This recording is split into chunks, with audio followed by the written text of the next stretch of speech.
Joel Embiid is the number one name on the Knicks list that they would trade for right now if they could. But when we think about a trade between the Knicks and the Sixers, we also have to think about what the trade package would potentially be. And according to an NBA insider from Bleacher Report, he suggested that the Knicks would have to give up a significant trade package to get Joel Embiid on the Knicks. And let me tell you guys, the trade package that they're suggesting, if the Knicks did this trade, it would not only gut the Knicks, it would ruin them. Even if it meant getting the MVP of the league, Joel Embiid, on your team. We're going to break down exactly what Bleacher Report said, the trade package that they're proposing, and why, in my opinion, it would ruin the Knicks. All of this and so much more today. So be sure you're subscribed to the channel and have notifications turned on so you don't miss a second of the new content. And now, let's get started. This Embiid trade offer that Bleacher Report is suggesting would gut the Knicks. Now, I know you guys who've been watching my channel for a long time now, you know I love Joel Embiid. He's a bona fide MVP player, and I would absolutely love for him to be on this Knicks team. There's no doubt about that. I'm sure a lot of you fans actually agree with me. But there are lines for everything. You don't do every single move that's on the table, especially if it means doing the move would set your franchise back. I know what you're thinking. How could trading for an MVP level player in Joel Embiid set your franchise back? Well, let's leave it to Bleacher Report to create that trade scenario that I would absolutely say no to if it was on the table for Embiid. Here's the trade that Bleacher Report is suggesting the Knicks offer the 76ers to get Joel Embiid on the team. According to them, this is how the Knicks snag the reigning MVP. Shout out to Grant Hughes, an NBA insider with Bleacher Report, who states the following for the New York Knicks to get the reigning MVP of the league. Here's the trade. As you see, it's a massive one. The Knicks would receive Joel Embiid and Marcus Morris Sr. from the Philadelphia 76ers. And then, here's where it gets interesting. Here's all the things the Knicks would have to give up in order to get Embiid. RJ Barrett, Mitchell Robinson, Emmanuel Quickley, Julius Randle. Those are only the players. Here are the picks. 2024 first round pick via Dallas, top 10 protected. That's conveying this year. 2025 first round pick via Milwaukee, top 4 protected, likely conveying. 2025 first round pick, 2027 first round pick, and 2029 first round pick. All from the Knicks, all likely unprotected picks to get the reigning MVP of the league, Joel Embiid. Love Joel Embiid. Respect what he's doing. I think this year he looks better than he did last year. He's scoring phenomenally. The Sixers, as we speak right now, are the best team in the Eastern Conference. So let's put that out there. But if this is the trade package that is on the table for me to get Joel Embiid, what am I doing to trade? Who do I have left? Who do I have left to pair him with? And not only that, I'm giving away so many first round picks for a gamble that the Knicks would be better than they are right now with a roster that's depleted. Who is he playing with? Jalen Brunson? Jalen Brunson and Joel Embiid is a championship contender in the East? They can do it by themselves? No way. There is no way they can do it by themselves. They have no other stars. You'd have to get more stars. After this, you'd have to build the bench. You'd have to build out more of the roster. It doesn't make any sense. The Knicks have nothing after this deal. They are gutted. This is the worst Embiid trade package that I've ever seen on the table. It guts the Knicks.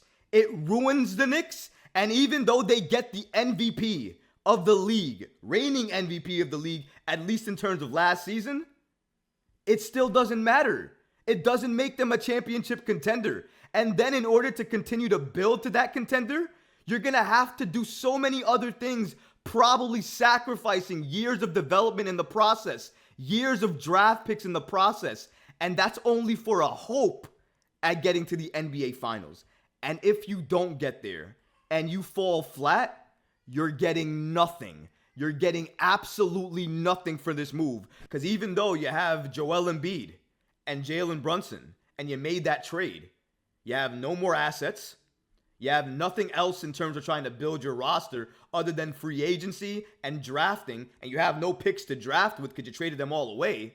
So now you're hoping to land magic in some of these later rounds to try to help pair talent with Joel Embiid and Jalen Brunson to make them that contender in the East.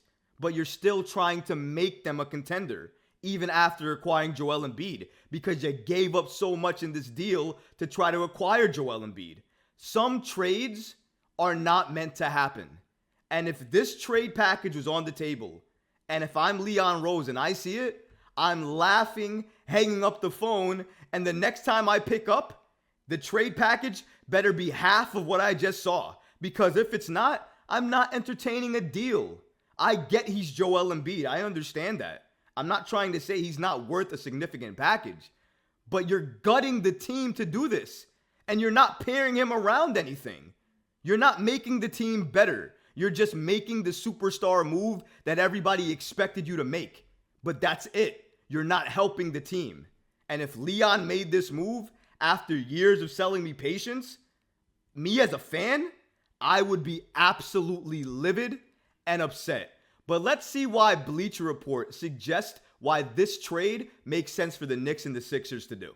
According to them, they suggest that including Emmanuel Quickley here instead of Evan Fournier's dead contract and flinging first rounders at the Sixers to see if it catches their eye, that's the best thing the Knicks could do at this point in time to try to entice them to trade Joel Embiid to the Knicks. And according to Bleacher Report, some of those firsts have protections and the Knicks' own picks immediately lose value if Embiid is on the roster. But still, 5 firsts, that should at least warrant a conversation. Remember the point here too. We're cooking up deals to turn pretenders into contenders. That's at least where this article is stemming from. And again, adding an in-prime MVP to a team that reached the second round last postseason certainly ticks the box of turning the Knicks into a contender, at least according to Bleacher Report. But in my opinion, that doesn't make sense. You just gave up most of the players that help you become one of those playoff teams. So if you did that, how do you get back there? You think Joel Embiid makes up for all the players you just traded? RJ Barrett alone is ascending this year. He is the best player for the Knicks this year by far on both ends of the floor. And if you're going to do that and give him up in this trade, who's going to be the one replacing him? Who's replacing that production? Who's helping to replace Julius Randle? All these other pieces, Emmanuel Quickley. And then you make this deal. You have no other first round picks more or less to trade to get another star here. You have to hope and pray that somebody comes here in free agency. Maybe you're hoping for Donovan. Even if the Knicks got Donovan Mitchell, and let's say they had a big three of Donovan, Embiid, and Brunson, that's not going to matter because you're still going to need pieces around that big three in order to compete in the Eastern Conference. You're going to need role players. You're going to need pieces off the bench. Those three alone will not be able to do it. So maybe they'll be a very good team. Maybe they could flirt with contention, but I don't think anybody would favor them as the contenders in the East or say that they would win the championship because you're going to need more pieces around that group for people to start saying that. In my opinion, Jalen Brunson and Embiid would be great, would be must-see basketball, but I think they would lose a lot more games than they would win because they would have no depth to help them close out games. And every team needs that depth, needs that bench play to help close out games. It cannot always be on the shoulders of your stars. That cannot be the case because that creates a very large burden and sometimes it hurts the players in the long run. And you don't want that to happen. So because of all of those factors, I think if this trade package was on the table, if I'm the Knicks, I would say no and try to renegotiate to get half of this deal on the table and then potentially do that. But what about you guys? Let me know in the comments. If this trade package was on the table for the Knicks to get Joel Embiid, would you do it? Let me know in the comments, guys, because honestly, I would love to hear from you. But that's going to do it for this episode. I hope you enjoyed it. And if you did, go ahead and smash that like button, leave a comment below, and of course, guys, please subscribe to the channel. Until next time, Knicks fans. Peace.